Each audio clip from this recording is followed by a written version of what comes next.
کہ 9 مئی کو جو کچھ ہوا ہے یہ دراصل ہمارے کچھ جو طاقتور لوگ ہیں ان کی جو اپنی ایک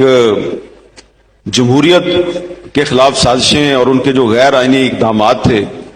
اور ان کی جو منصوبہ بندیاں تھیں، یہ اس کا ایک حتمی نتیجہ 9 مئی کے واقعات کی صورت میں سامنے آیا۔ لیکن اب بدقسمتی یہ ہے کہ آپ 9 مئی کے واقعات کی ذمہ داری جو ہے وہ صرف ایک سیاسی مکتبہ فکر پہ ڈالے جا رہے ہیں، اور انہی کے لوگ جو ہیں وہ روز ٹی وی پہ آگے اعلان کر رہے ہیں جی کہ ہم سیاست سے علیحدگی کا اعلان کرتے ہیں، اور جن کو سیاست سے علیحدگی کا اعلان کرنے کی ضرورت ہے ان کی طرف سے ابھی تک اعلان سامنے نہیں آیا۔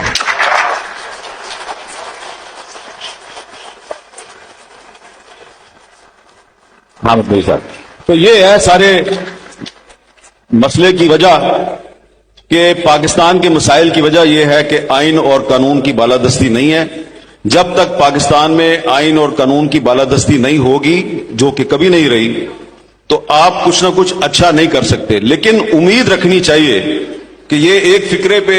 جس بھرپور انداز میں تالیاں بجائی گئی ہیں، اس کا مطلب ہے یہ سارے چاہتے ہیں کہ پاکستان میں آئین اور قانون کی بالادستی قائم ہو۔ 2023 پاکستان میں نئے انتخابات کا سال ہے۔ اس سال پاکستان میں ہر صورت میں انتخابات ہونے چاہیے، اور اگر آپ نے